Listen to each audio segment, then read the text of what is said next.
So, hi po mga ka-Diyosa. So, ayan, nakita ko lang yung comment na to. And by the way, Merry Christmas sa inyong lahat. So, ayan, siguro sasagutin ko tong video na to, but panlimang video ko na to regarding sa FDA approved po ng SCD Peeling Skin Lotion, SCD po.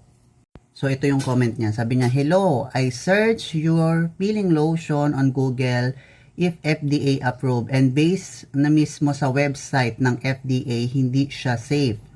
Tapos meron siyang pangalawang comment, nilagay niya yung link doon and then chinek ko.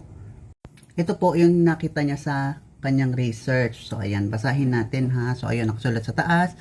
Ayan, SCD peeling lotion daw, at chuchuchu, ganyan-ganyan. Tapos may nakasulat dito 19 October 2021. Nakikita nyo dito sa baba. To.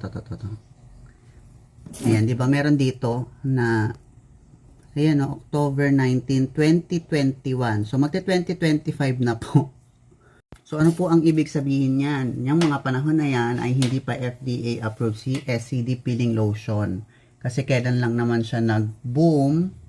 I think 2021 to 2020, dyan siya na-start na nakilala. Kaya doon din yung time na inasikaso na pati yung mga legal papers niya. So, ito papakita ko sa inyo din. This is from FDA portal din. Ito naman yung makikita ninyo kapag sa FDA portal po kayo nagpunta, hindi po yung basta research lang doon sa Google. Punta kayo sa FDA portal, look for cosmetic product notification. Nandun po lahat ng SCD products natin. So ito lang papakita ko sa inyo regarding sa SCD peeling lotion. So ayan po, yung 100 ml and 50 ml ay insurance date June 15, 2023. And then expiry date, June 15, 2025. So, by June 2025, ayan, kailangan na natin mag-renew ulit. Kasi pag hindi yan na-renew, makikita mo na naman yan doon sa, katulad nung na-research mo last October 19, 2021. And also ito, yung ibang product din natin ng SCD ay may ganito din, pero syempre hindi ko naman maipapakita lahat. So ito yung isa, since ito yung specifically na hinahanap po ninyo, FDA certificate ng SCD peeling lotion. Ayan po siya. Ayan, 100 ml, 50 ml peeling skin lotion, brand name SCD.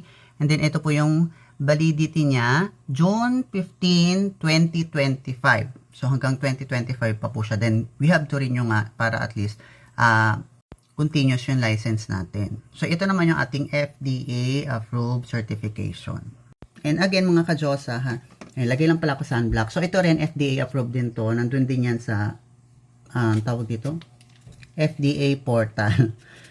So, ayan, lagay lang ako nito. So, maganda to. Try nyo din. This is waterproof, water-based, SPF 45, may whitening and moisturizing na siya. And may glass skin effect siya. Tingnan nyo pag pinahid ko. So, anyways, yun nga. So, FDA approved siya. Napakita ko na sa inyo. And marami na po akong video tungkol dyan. Bago lang po kayo sa aking TikTok account na RC Diyosa. Check nyo po yung playlist. Ilalagay ko po dyan sa baba. However, yun nga, the lesson is, ingat tayo. Maging mapagmatsyag, maging matalino tayo doon sa mga nire-research natin, mga nakikita natin through online. Kasi as you can see, yun, nakita nyo yung isa, 2021 pa. Diba? So, matagal na. Dito tayo lagi sa latest news.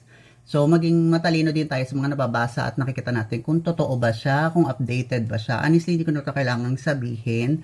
May kanya-kanya tayong isip, di ba? So, at least, i-validate nyo rin muna yung mga nakikita ninyo. Huwag kayong basta naniniwala. Pero yes, nangyari siya last 2021. And hindi naman lahat ng product is bago ilabas, FDA approved po agad, notified, or bago ilabas, nakaano na siya agad. Hindi naman po lahat ganon. Maraming product sa merkado na ganyan. Hindi po agad yan pagkalabas, naka-FDA notified na siya agad. Okay? So, yun lang mga ka-Diyosa, and hopefully nasagot ko yung question mo. For more product knowledge and video tutorials, please visit my YT channel or itong aking TikTok account na RC Diyosa and look for my playlist SCD Peeling Lotion. So, yun lang mga ka-Diyosa, and have a great day po. Bye-bye!